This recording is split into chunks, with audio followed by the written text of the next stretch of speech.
Dalam rangka kegiatan Jumat Curhat, Kapolres Metro Bekasi Kota Kombes Pol Dhani Hamdani, didampingi Kasat Binmas Polres Metro Bekasi Kota AKBP Nana Suharna, dan Kapolsek Pondok Gede Kompol Dwi Haribowo sambangi warga, guna mendengarkan permasalahan yang ada dan mencarikan solusi bersama-sama.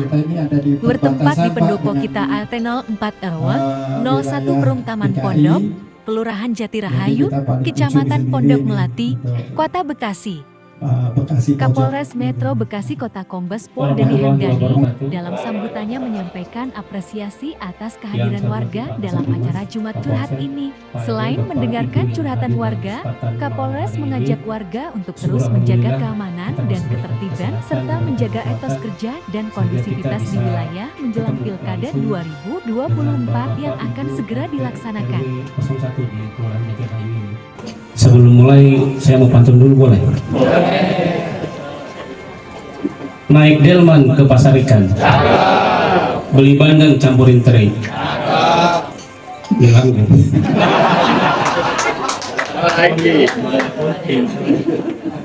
saya datang dengan rombongan, mau diterima dengan senang hati. Tadi Pak Heru kan jelaskan ini kan Jumat Curhat. Jadi sebenarnya saat ini sudah ada perubahan pola dan paradigma dan pola kerja polisi. Kalau dulu kan mungkin dengan seragamnya, dengan senjatanya ditakutin, kalau sekarang sudah beda Bapak Ibu. Mudah-mudahan kita hadir ke sini dengan senyum, dengan simpati. Namanya juga Jumat Curhat, jadi Bapak Ibu mau curhat apapun kita terima, kita dengarkan. Jadi nanti ke depan saya nggak akan terlalu banyak mungkin memberikan sambutan atau apapun. Yang pertama mungkin Bapak Ibu sudah sedikit tahu 1 Juli merupakan ulang tahun polisi. Kira-kira ada yang tahu ke berapa yang tahun ini? Yang tahu silahkan angkat tangan. 78. Alhamdulillah dapat ya. Acar belanja nih Bapak.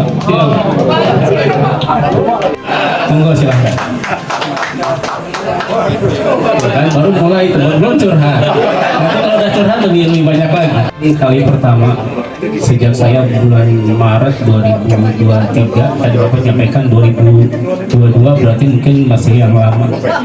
Namun demikian permasalahan Kaptimmas di seluruh di Bekasi ini, misalkan RW 1 saja karena ada sekitar 1019 RW seluruh kota Bekasi ini. Apalagi kita akan menghadapi pemilihan pilkada wali kota yang rencananya sebentar lagi. Tahapan itu sudah mulai di bulan Juli, bulan Agustus. Maka Ibu juga paham permasalahan Kamtibmas di seluruh Bekasi, apalagi sekarang dengan adanya media sosial semakin banyak. Justru itu kami rombongan, saya Kasat Binmas, Kapolsek dan anggota di belakang ini siap-siap kami mendengarkan nantinya. Kira-kira apa sih permasalahan yang ada di RW 1 ataupun tidak hanya di RW 1, mungkin di tempat kerja Bapak Ibu ataupun di mana. Mudah-mudahan dengan hadirnya kami ke sini itu sedikit banyak didengarkan dulu. Setelah didengarkan kita nanti kita carikan jalan keluarnya seperti apa. Mungkin itu saja ya. Saya tidak panjang lebar. Mungkin nanti ada tambahan dari Pak Kasat Binmas maupun Kapolsek. Nah, jadi daerah sini yang tadinya Pondok Gede pernah juga kebakaran, saya tahu juga peristiwa waktu saya SMA kelas 2. Iya, itu kebakaran itu saya tahu isi peristiwa. Sekarang udah bagus dan sudah lumayan padat Pak ya. Itu jadi saya tahu. Seperti sapaan saya seperti itu aja Pak, gitu loh. Lebihnya kan saya hanya ingin, kami semua ingin mendengar dari curhatan, saran, pendapat dan mungkin masukan-masukan kepada kami sebagai aparat, sehingga kami bisa bagaimana untuk ke masyarakat ini lebih tepat sasaran itu Pak ya. Ini kita melaksanakan kegiatan Jumat Curhat. Jadi ini memang salah satu perintah dari pimpinan agar kita menggalakkan atau mendengar curhatan-curhatan dari warga tentang Kamtibmas. Mohon izin Bapak Kapolres, di sini tempat ini toleransi beragamanya tinggi. Ya, jadi gereja sama masjid dekat. Nah, makanya kita bawa ke sini karena warganya sudah istilahnya guyup. Untuk tingkat keamanan di sini lebih bagus, enggak. Jadi kalau saya mau ngomong panjang mungkin nggak usah, karena nanti langsung curhatan aja. Karena mungkin banyak dari bapak-bapak yang mau curhat tentang ya nggak tahu nanti tentang Kamtibmas atau tentang yang lainnya, tentang pilkada nanti, silahkan. Jadi nanti akan kami jawab. Ya, nanti kalau kita tidak bisa menjawab, nanti akan kedepannya nanti akan kami ditanya. Mohon izin. Itu tawuran mungkin pelajar, remaja, ABG yang sering terjadi karena ini perlintasan, apalagi batas dengan DKI. Coba kira-kira angkat tangan, salah satu solusi seperti apa sih dari Bapak Ibu yang bisa minimal kita meminimalisir kejadian tawuran ini? Yang bisa mengusulkan, angkat tangan silahkan. Tentunya untuk mengantisipasi adanya tawuran begal, kerjasama antara mitra Polri dan masyarakat sering kita patroli bersama. Karena tanpa kita patroli, sering kita keliling-keliling, secara otomatis mereka ini memang selalu mantau. Begitu kita ada penampakan, mereka nggak akan masuk. Begitu kita pulang aman, mereka masuk, Pak. Kalau tawuran begal itu ada yang survei, oh udah kosong, aman, masuk. Maka kita juga capek sebagai Pokdar Kamtibmas, izin Pak, ini dari tadi Pokdar nggak disebut-sebut ya. Iya, Kapolresnya kagak nyebut, Bapak Kasatnya kagak nyebut, padahal kami itu berjuang untuk Polri. Ya kita aja ngopi bensin sendiri kok ya nggak dirangkul. Ampun Pak. Terima kasih Pak Rifai. Jadi salah satu bentuk solusi untuk mengurangi terjadinya tawuran di wilayah sekitar RW 1 dan sekitar ini dengan kita melakukan patroli bersama dan kita memperkuat sinergitas kerjasama antara polisi dengan masyarakat. Dapat hadiah nih Pak, alhamdulillah. Terima kasih Pak, luar biasa. Nah sekarang kita lanjutkan dengan curhatan Bapak Ibu, tadi sudah mulai curhatnya. Silahkan yang mau gantian kita antri, mudah-mudahan sambil monggo silahkan kalau memang ini. Jadi ini bukan buat saya. T04 dan alhamdulillah saya ditunjuk jadi ketua Dewan Kemakmuran Masjid. Alhamdulillah beberapa tahun terakhir ini kita aman dalam perayaan-perayaan Idul Fitri, Idul Adha, dan sebentar lagi Pak kita akan memotong kambing, sapi dan lain sebagainya. Alhamdulillah kita dibantu oleh Bapak Mitra ya Pak. Mitra selalu hadir dan bapak-bapak yang lainnya ada membantu kami menjaga keamanan lingkungan kami, dan kami dari DKM aman Pak soal sholat berjamaah dan adab antara gereja dan masjid, karena kami juga tidak mencari itu dan kami semuanya bersahabat. Saat itu mungkin warga merasa terjaga, terpelihara, dan alhamdulillah kita semuanya bangga dengan satpamnya yang juga selalu kerjasama dengan kami. 10.000 jiwa dari 127.000 jiwa se-Pondok Melati. Jadi hampir 47% warga yang ada di Pondok Melati itu ada di Jatirahayu.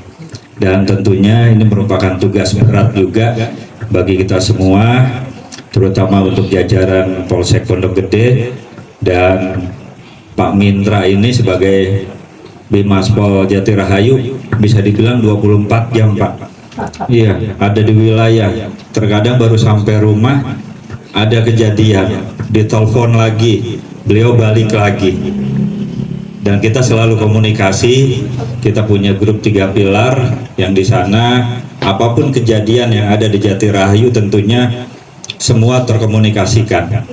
Warahmatullahi wabarakatuh. Perkenalkan, nama saya Yarto. Kebetulan saya ini keamanan lingkungan Taman Pondok Gede, khususnya RT 7 RW 1.